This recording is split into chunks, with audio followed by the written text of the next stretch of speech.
Bonjour à tous, j'espère que vous allez bien. Aujourd'hui, je reviens pour un point lecture. J'ai pas mal lu ces derniers temps et donc je vais vous présenter certains romans.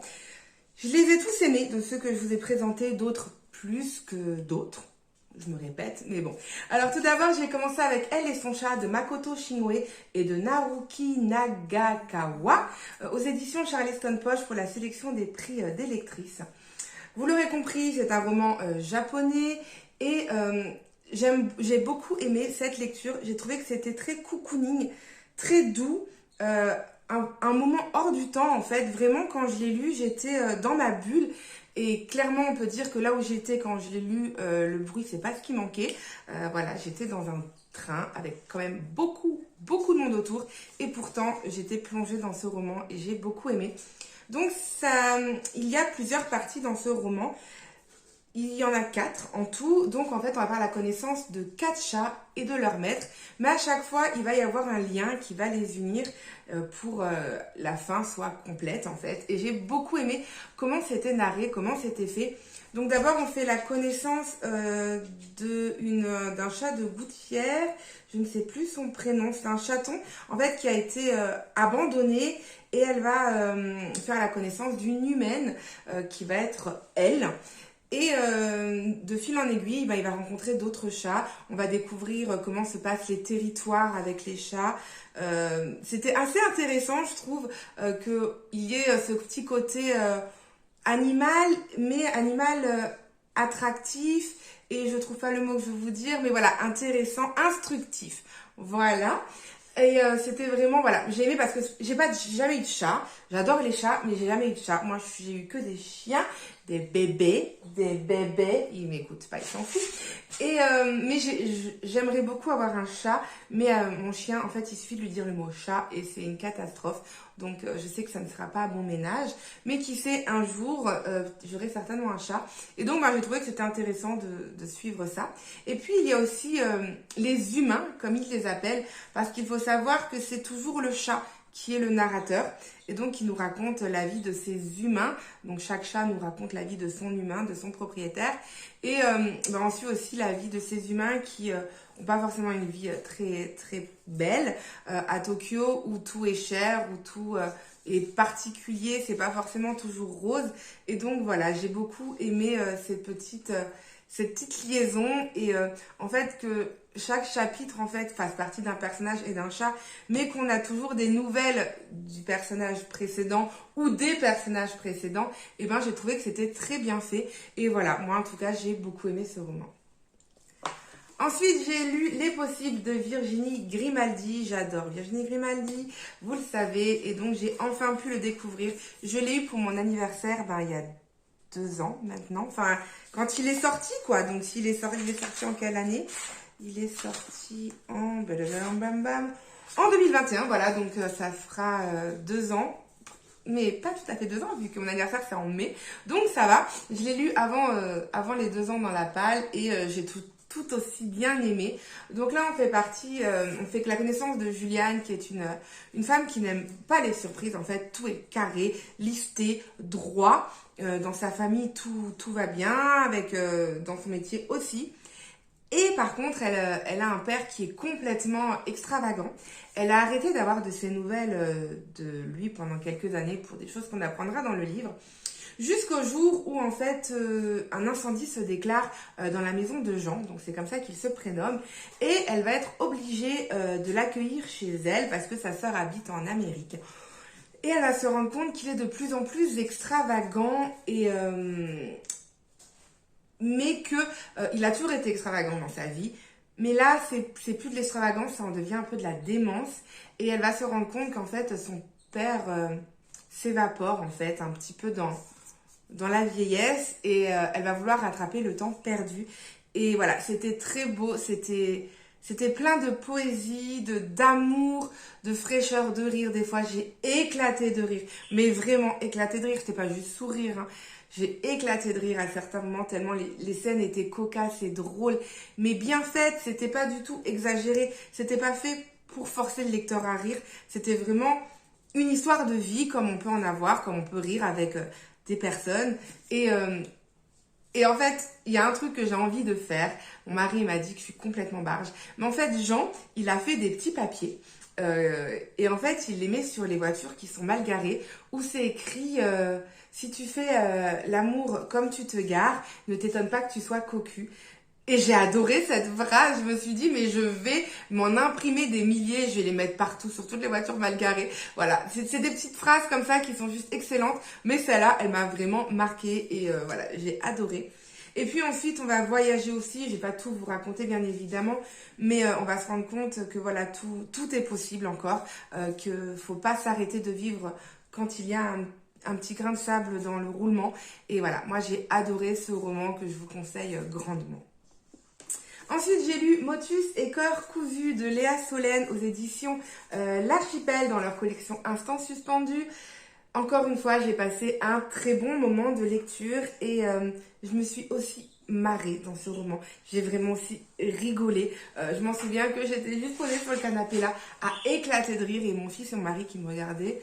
Et mon mari, en fait, il lit pas et il comprend pas qu'on puisse rigoler dans un livre en fait, parce que lui, les livres, je sais pas si vous les voyez, c'est en haut, enfin c'est Sarkozy, Éric Zemmour, enfin c'est tout ce qui est politique, il n'y a pas aucun parti, il découvre tout, il y a de tout, mais c'est beaucoup politique, beaucoup fait de société, et il lit pas du tout des romans, et encore, il les veut, mais il lit pas forcément.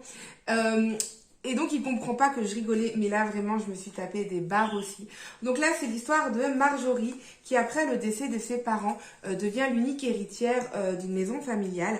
Elle décide de reconstruire sa vie dans cette maison familiale, parce que, voilà, depuis de très nombreuses années, elle ne côtoie plus ses parents, ni son frère, ni sa sœur qui a disparu. Enfin, on va découvrir au fil du temps ce qui s'est vraiment passé dans cette famille. Et elle décide donc de refaire sa vie là-bas en toute discrétion. Mais c'est sans compter sur son voisin, je ne sais plus comment il s'appelle, Marcel, qui est complètement acariâtre. Ce n'est pas un vieux acariâtre, hein, il a une cinquantaine d'années. Mais voilà, pour des raisons qu'on apprendra aussi par la suite, il est en chaise roulante. Et il mène la vie dure à de nombreuses personnes. J'ai beaucoup aimé en fait toutes ces histoires, ces dénouements, ces révélations qui ont lieu tout au long de l'histoire. Il y a beaucoup de choses auxquelles je ne m'attendais absolument pas, d'autres auxquelles je m'attendais bien évidemment. Mais j'ai beaucoup aimé comment c'est cousu, justement, cœur cousu. C'était vraiment très très bien fait. C'était très doux. La plume de l'autrice est légère et agréable. En fait, on peut que vouloir savoir ce qui va se passer. J'ai eu du mal à le lâcher, ce roman. Et donc au final... Marjorie a une jeune fille aussi, une adolescente, qui elle aussi aimerait se reconstruire. Elle va faire donc la connaissance de Marcel. Le feeling va bien passer entre eux.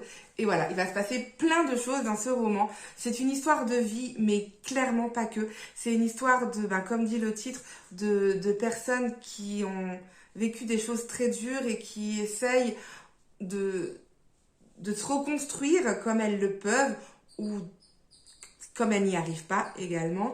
Motus, parce qu'il y a des secrets de famille qu'on découvrira aussi.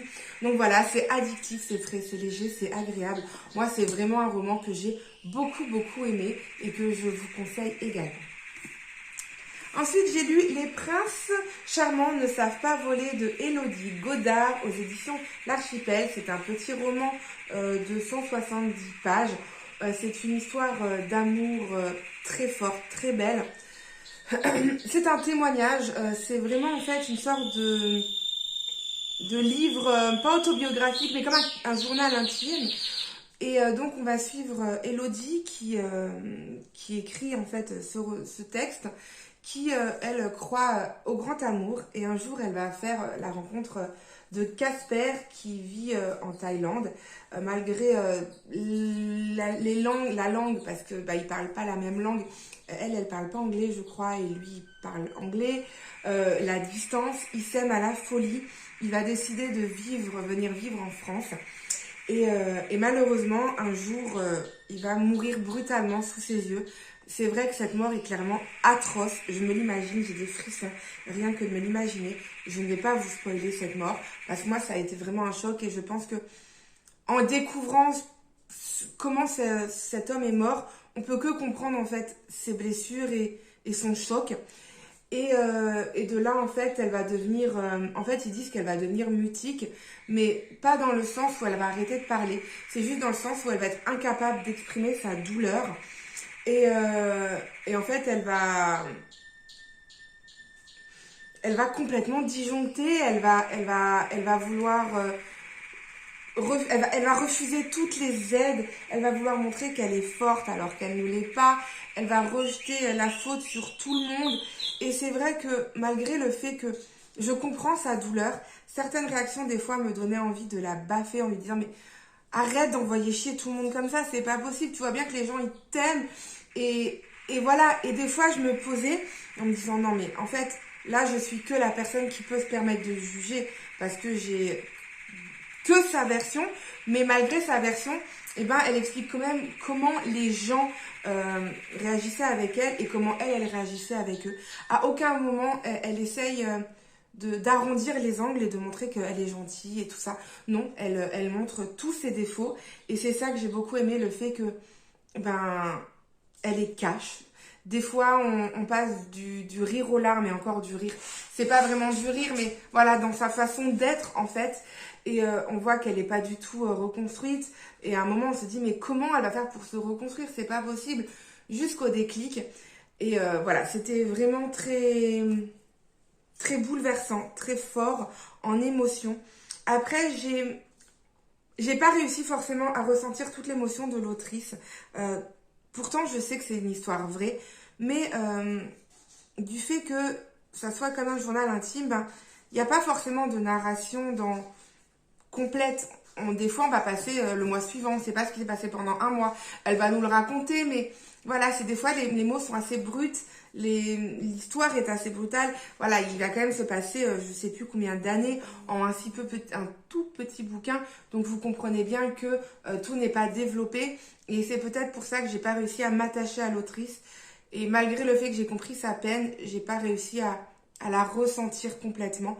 Donc voilà, c'est une belle lecture, c'est une belle histoire d'amour, c'est quelque chose de très triste, mais c'est pas forcément quelque chose que voilà, j'aurais aimé ressentir plus de choses.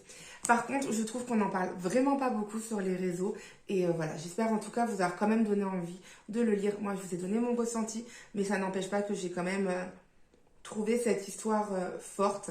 Et surtout de savoir que c'est une histoire vraie. Voilà, c'est quelque chose qui m'a beaucoup touchée. Donc voilà pour les 4 romans que je vous ai présentés. J'espère vous avoir donné envie d'en lire certains. Donc il y a un petit peu de tout, mais ça reste quand même des lectures que vous connaissez comme j'aime. Des lectures avec des émotions, des personnages attachants. Et voilà. Donc sur ce, n'hésitez pas à mettre en commentaire si je vous ai donné envie de lire un de ces livres, si un de ces livres vous a plu, parce que vous l'avez peut-être déjà lu. Donc je vous attends en commentaire. Sur ce, c'est une bonne journée, une bonne nuit. Tout ce que vous voulez, et à bientôt. Bye!